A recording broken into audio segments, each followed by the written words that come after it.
Yes right now BRS నేతలంతా కూడా assembly media point వద్ద మాట్లాడుతున్నారు. లైవ్ లో చూద్దాం. మీడియా మిత్రులందరూ నమస్కారం. ఈరోజు తెలంగాణ శాసనసభలో కాంగ్రెస్ పార్టీ ప్రభుత్వం ఆర్థిక మంత్రి గారు ప్రవేశపెట్టిన బడ్జెట్ అంతా ఒక మోసం, అంతా ద్రోహమే తప్ప అందులో ఏమీ లేదు.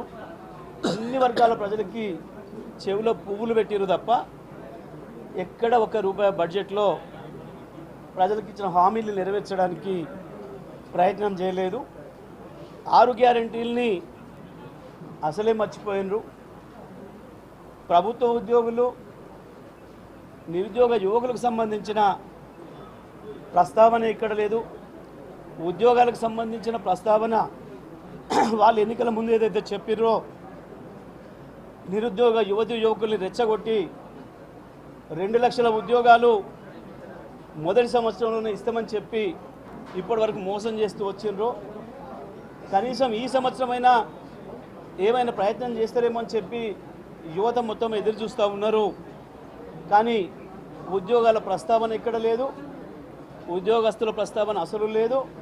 అన్నిటికీ మించి ఏ వర్గం మహిళలనైతే మోసం చేసిండ్రో, ఎన్నికల్లో హామీ ఇచ్చి 2500 ఇస్తున్నాం మీకు మొదటి నెలలోనే అని చెప్పి ఇచ్చిన మాట దాన్ని ఊసే లేదు.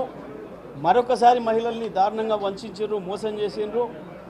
పెన్షన్దారులు ఎవరైతే ఆసరా పెన్షన్లు ₹200 పెన్షన్తోని ఇబ్బంది పడుతున్న రోజుల్లో కేసీఆర్ గారు ఇచ్చిన మాట ప్రకారం మొదటి టర్మ్లో ₹1000, తర్వాత టర్మ్లో ₹2000 ఏదైతే చేసిండో వాళ్ళందరికీ కూడా 4000 ఇస్తామని చెప్పి మోసం చేసిండ్రు వీళ్ళు అని చెప్పి వాళ్ళు తేలిపోయింది. ₹4000 పెన్షన్ ప్రస్తావన కూడా లేదు. అదేవిధంగా దివ్యాంగ సోదరులకి కేసీఆర్ గారు ఆల్రెడీ 4000 చేసిందని మేము 6000 చేస్తామని ఏదైతే చెప్పిండ్రో ఆ 6000 ప్రస్తావన కూడా ఎక్కడ కూడా లేదు. మళ్ళీ వాళ్ళని కూడా మరొకసారి మోసం చేసిండ్రు. అంతేకాదు రైతుల్ని ఇంకా దారుణంగా వంచిండ్రు. రైతులకు ఈ సంవత్సరమైనా వాళ్ళు ఇచ్చిన మాట ప్రకారం రైతు భరోసా 15,000 చేస్తారేమని చెప్పి ఎదురు చూసినాం. కానీ 15,000 ప్రస్తావన లేదు. ఇప్పుడు ఇస్తానన్న 12,000 ప్రస్తావన కూడా ఎక్కడ కూడా లేదు. దానికి కూడా స్పష్టంగా చెప్పలేదు. బడ్జెట్లో ఇది పెట్టినామని కూడా చెప్పలేదు. ఊకదప్పుడు ఉపన్యాసం ఇచ్చుకుంటూ పోయారు తప్ప ఇంకొక మాట ఎక్కడ కూడా రాలేదు. అన్ని వర్గాల ప్రజలకి మోసమే చేసిండ్రు.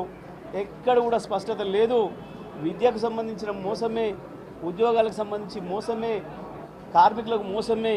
ఆటో కార్మికులు పాపం వాళ్ళకు ఉన్న జీతాన్ని పోగొట్టిండ్రు, ఉన్న జీవితాన్ని పోగొట్టిండ్రు. వాళ్ళు కనీసం ఈఎంఐలు కట్టుకునే స్థితిలో లేరు. నెలకు ₹1000 ఇస్తామని వాళ్ళకి ఏదైతే మాట ఇచ్చిండ్రో ఆనాడు ఎలక్షన్ హామీలో ఆ ప్రస్తావన కూడా లేదు.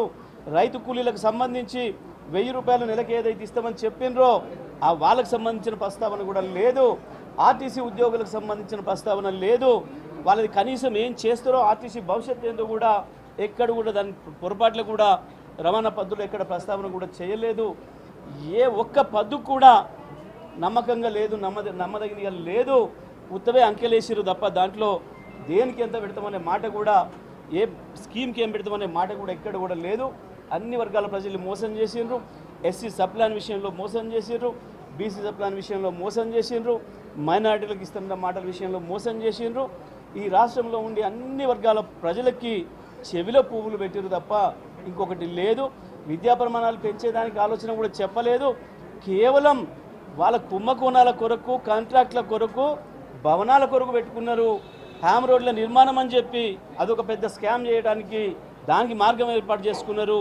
కేవలం కొన్ని ఇంకా కొత్త స్కాములు చేయడానికి కావాల్సిన ఏర్పాట్లు మాత్రమే చేసుకున్నారు తప్ప ఈ బడ్జెట్లో ప్రజలకు మేలు చేసేది, ప్రజలకు ఒరిగేది ఏ ఒక్కటి కూడా పెట్టలేదు.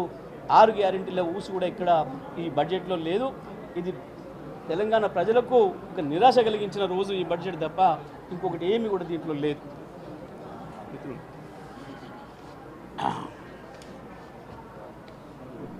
ఈరోజు బడ్జెట్లో